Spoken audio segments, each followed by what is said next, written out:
Vamos, pessoal, vamos dar sequência aqui, último bloco da nossa nona aula, tá? Bem, mencionado a questão dos documentos, a forma como você deve otimizar essa questão, já deixar. Eu costumo dizer o seguinte: você tem que ter processos no seu escritório, não processos judiciais, né? Processo no sentido de como se faz, de qual forma, de qual maneira, de gestão, processos de gestão. Acredito que seja mais fácil entender assim. E essa questão da documentação, se não for você, no começo pode ser que seja, já tem que estar. É bate-pronto. É bate-pronto. É Ctrl+C do RG do CPF e chegar ao resultado, tá? Então, assim, isso é o mínimo necessário. Custos envolvidos. Taxas de cartório variam conforme o valor do imóvel e o estado, né? Então, tem que analisar em cada cartório da sua região. O ITBI, entre 0,5% e 4% do imóvel, dependendo do município, também é interessante que você olhe no seu. E os honorários de advogado, que aí você que tem que estabelecer quanto você vai cobrar e verificar custos adicionais, além da assessoria jurídica, pode ser a necessidade de agrimensor, contador, despachante, daí por diante. Essa questão de precificação de honorários, o que eu recomendo? Se você tem dúvidas, utilize como base no início a tabela da OAB do seu estado. Você já tem um parâmetro, se você ainda não fez, faça essa análise, deixa ela, todo ano atualize, enfim. Então, deixa esse parâmetro como base. Com o passar do tempo, você vai entender a complexidade de cada ato, quanto tempo você gastou. É interessante você fazer um cálculo de quantas horas foram investidas naquele processo, para você saber se você está sendo bem remunerado ou não.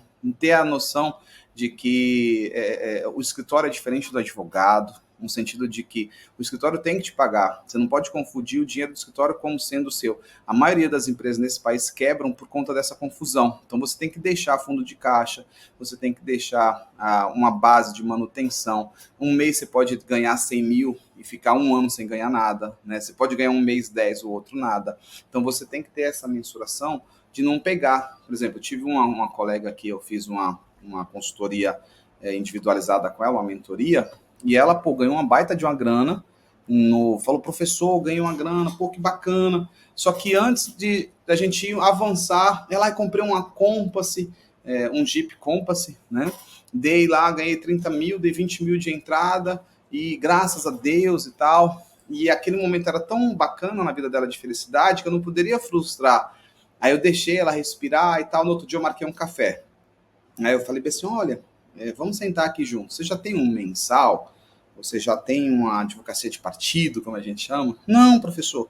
Eu falei: pois é. E agora você trouxe para sua vida um carro bacana. Isso vai me projetar, dar status e tal. Eu falei: beleza, mas também tem os custos.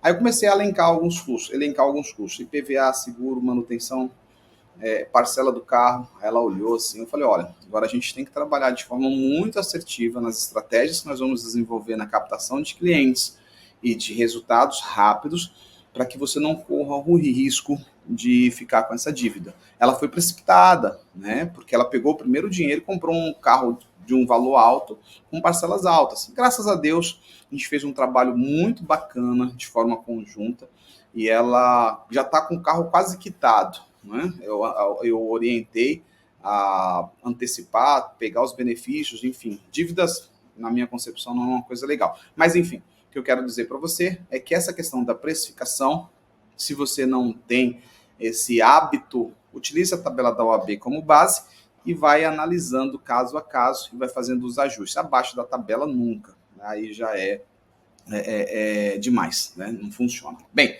vamos lá. Passo a passo no cartório. Reunir documentos, coletar todos os documentos exigidos para o processo. Aqui, essa visita ao cartório e ao cartório de notas com os documentos e informações da negociação. Essa visita você pode substituir por online, caso tenha essa possibilidade no cartório que você vai trabalhar, que se torna bem mais rápido e prático, tá? Na maioria dos cartórios, você já encontra sites específicos ou até mesmo Instagram ou outras redes sociais que acaba tendo ali um passo a passo que você pode analisar, tá? Análise minuta, o tabelião analisará e registrará a minuta da escritura, conforme mencionei anteriormente. Recomendo que você tenha os parâmetros da sua escritura, ou converse com o tabelião, veja quais são os parâmetros dele, entenda quais são os requisitos que devem constar de forma muito efetiva, verifique a questão do valor, verifique a documentação e, posteriormente, vai para aprovação e assinatura. Após a aprovação das partes, a escritura será lavrada e assinada. Tem uma situação que é muito comum, principalmente em cidades do interior, as pessoas fazendo um pagamento no cartório, né? Por transferências bancárias. Antigamente a gente trabalhava com cheques administrativos, né? Coisas antigas. O cara ia no banco, faz um cheque administrativo. O cheque administrativo quer dizer o seguinte: o banco ele tem aquele dinheiro em conta, e o banco reservou aquele dinheiro. Então é uma garantia que você iria fazer o saque, a compensação daquele valor. Então eu ia para o cartório, assinava a documentação, pagamento em loco. Hoje, isso ocorre por Pix, né? As pessoas vão para o cartório, estão ali assinando, tá tudo ok? Ok? Posso pagar? Pode. Paga, manda o comprovante e entrega a documentação. Então é uma praxe muito de interior. As pessoas trabalham, acho que com desconfiança, sei lá que coisa que é, que loucura que é, mas é nessa vibe, tá? Então, organize com o seu cliente. Eu tive um cliente, por exemplo, que hoje em dia não se usa tanto cheque, né? Mas antigamente se usava muito. E aí fizemos a transação, um negócio de grande volume e tal. E aí chega no dia, o cara trouxe o cheque. Não trabalho com cheque, não recebo cheque. Até eu explicar para ele que aquele cheque administrativo tinha validade. Ele, não, então você vai se responsabilizar, você vai no banco comigo. Tive que ir no banco com o cara para que ele pudesse ver a cor do dinheiro. Daquele dia em diante eu aprendi para mais nunca tomar decisão pelo cliente. Porque eu falei, quando o cara falou assim, cheque administrativo, eu falei, lógico, sem problema algum. Na minha cabeça não tinha problema algum. Na cabeça do cliente, ele pensava que ia receber pacotes de dinheiro, né? Mas enfim, a partir daquele momento, já tem algum tempo isso, né? Acho que 2008, 2009, alguma coisa assim. Enfim, a partir daquele momento, o cliente optou, porque em algumas transações o cliente fica de lado, você que negocia tudo. O cara tá te pagando para isso, para mim sem problema nenhum. Não tenho frescura nenhuma, negocio tudo. Me colocou dinheiro na mesa, pode deixar que eu desenrolo. E aí, olha, o cliente quer pagar por Pix, quer pagar por transferência, já deixo tudo ajustado, quem decide é o cliente. É vivendo e aprendendo, não é verdade? Pois bem, voltando. Registro da escritura, o cartório de registro, levar a escritura pública ao cartório de registro de imóveis, transferência oficial, transferência da propriedade é registrada oficialmente, e a conclusão, processo finalizado, propriedade legalmente transferida. No cartório de registro de imóveis, você tem custos, então, no tabelião, e você tem os custos no cartório de registro, tá? Então, você tem que analisar todas essas taxas, todos esses custos, para o cliente não ficar surpreso com os valores, porque, igual eu te falando, tem cliente que corre atrás, já traz tudo mastigado, tem outros que delegam tudo, né? E você tem que lembrar, que é o ponto mais importante, o cara tá realizando o sonho dele, é o sonho da casa própria, é o sonho de concretizar, né, de forma ali, de uma vez por toda, um lar, né? Então a gente tem que ter muito cuidado. Bem, vamos ali então para os benefícios da escritura. Segurança jurídica, protege os direitos de compradores e vendedores. Transparência, garante clareza na negociação imobiliária. Valorização, aumenta o valor do mercado, do valor do imóvel no mercado. Estes três elementos, por si só, já justificam a busca pela regularização imobiliária. Esses três elementos, que é o que você vai buscar, é que o imóvel com regularização, ao final, tenha uma escritura concretizada. E isso que você vai vender, ou seja, você não vai vender problemas, você vai vender soluções. Quando você estiver negociando com o seu cliente, você tem que mostrar para ele todos os benefícios de conseguir a tão sonhada escritura pública. Com isso, as pessoas é instintivo, é imperceptível. A pessoa sempre quer levar vantagem, sempre quer ter benefício.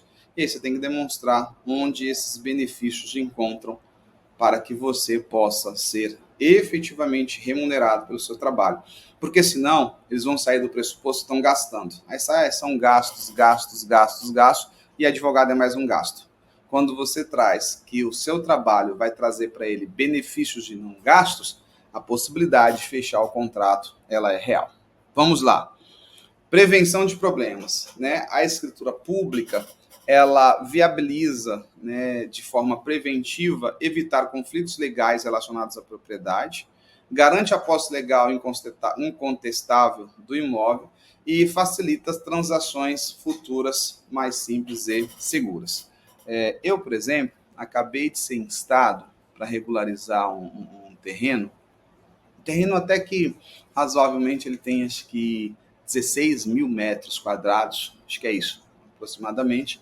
E o cara entrou numa vibe, é um cara que negocia bastante, e ele já prevendo um negócio futuro, falou, cara, eu preciso regularizar porque eu vou usar esse terreno para venda. Só que e o cara manja de mercado bastante, falou assim, só que se eu vender ele da forma como está hoje, a liquidez dele vai ser uns 25 a 30% do valor de mercado para que eu possa vender com celeridade. E se eu tiver com ele redondinho, eu vou conseguir, se eu tiver com pressa, eu consigo jogar 5% do valor do mercado, ou 8%, e o negócio sai. Então ele está falando o seguinte, de 25 para 8, se for a liquidez de forma imediata, a gente está falando em 17% de retorno. Dos 17% de retorno, ele vai ter um gasto comigo, aproximadamente, de uns 4 a 5%. Então ele está falando em 13% de benefício. É um lucro bom, né? Então é um cara que pensa. Só que nem todo mundo sabe fazer essa matemática. Nem todo mundo sabe o quanto é importante essa valoração para um desfazimento mais rápido da propriedade, tá? Então são essas pequenas dicas que podem fazer você fechar um contrato com uma pessoa. Bem, então a gente já tem aqui a prevenção dos problemas e nós entramos agora na importância da regularização. Tranquilidade. Proporciona paz de espírito à propriedade, investimento, regularizar e investir na segurança do imóvel, prevenção e vista transtornos futuros relacionados à propriedade. Esses são elementos essenciais para quem busca paz. Tem gente que não está nem aí com a hora do Brasil. Tem gente que, com o perdão da palavra, está que nem, eu costumo dizer, que nem cavalo em 7 de setembro, cagando e andando. Né? Mas essas pessoas são pessoas que não estão preocupadas com o nome, são pessoas que não estão preocupadas com a regularização e só vão se preocupar quando a água chegar na porta da casa, né? Quando ela bater naquele lugar. E aí, quando chegar, o valor é mais em cima. Tem um outro ponto específico. Quando a pessoa não faz com tempo, precisa fazer de imediato, você tem que cobrar muito mais caro, porque ele vai ficar te pentelhando, mas pentelhando com vontade, não é pentelhando pouco não, pentelhando com vontade. E aí cabe a você fazer a cobrança.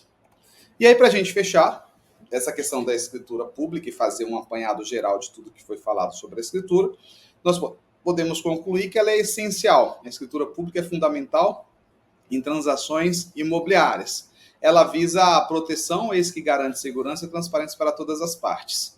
E a questão da prioridade sempre prioriza a emissão da escritura ao negociar um imóvel. Se você tiver esses elementos em mente, vou repetir, se você tiver esses elementos em mente, certamente você está apto a vender uma regularização imobiliária a contento para o seu cliente, por intermédio principalmente da realização da escritura pública. Beleza? Bem, com isso nós fechamos a escritura pública.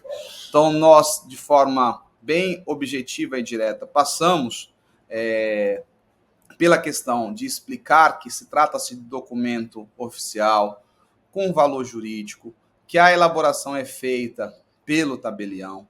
Mencionamos também que a escritura é importante para garantia legal, para proteção do investimento e principalmente para a valorização do imóvel.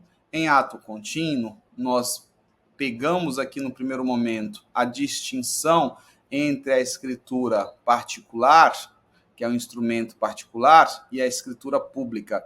Esse tem efeito inter partes e esse tem efeito erga omnes. A partir do momento que eu faço a escritura pública, que eu faço o registro no imóvel, eu noticio para qualquer pessoa que queira saber que aquele imóvel, uma vez registrado, já pertence a A e não a B. Aqui, um instrumento particular, a escritura particular, ela vai ficar dentro da gaveta, não que não tenha força, ela tem força, mas é uma força mitigada, porque não atinge terceiros, somente as partes envolvidas. Mencionamos que a escritura ela é feita no tabelião, não no CR, no cartório de registro do CRI, no cartório de registro de imóveis, né? Ela é feita no tabelião. Ela é obrigatória para todos os imóveis com valor acima de 30 salários mínimos, isso conforme previsão no artigo 108 do Código Civil. Mencionamos também as exceções em relação à escritura pública nos sistemas habitacionais, sistema de financiamento imobiliário, sistema federal de habitação, em relação aos compromissos de compra e venda e cessão de lotes urbanos quitados, em relação às terras públicas. Estes atos dispensam a escritura pública. Avante, nós falamos sobre também os programas habitacionais, a título de exemplo, Minha Casa Minha Vida, do governo federal, que também não exige a escritura pública. Os imóveis de pequeno valor, até 30 salários mínimos, e fizemos aqui a lembrança, a mensuração, que esse registro, em que pese não ter escritura pública, ele é obrigatório, como todos os outros imóveis. Em ato contínuo, falamos da questão quando se trata de bem financiado, vai constar na matrícula do imóvel o prazo, via de regra, para o banco proceder à baixa e emitir a carta de quitação, o termo de quitação, o termo de pagamento, a depender da instituição, via de regra, 30 dias após o último pagamento. Recomendo que você oriente ao cliente, assim que formalizar o último pagamento, assim que fazer o último, realizar o último pagamento, formalize um pedido ao banco das baixas. Esse prazo é para o banco verificar se não tem algum valor residual, de multa ou alguma coisa. Se tiver, o banco emite o boleto e faz o pagamento. Posteriormente, faz a consolidação para averbar a propriedade em seu nome. Tá?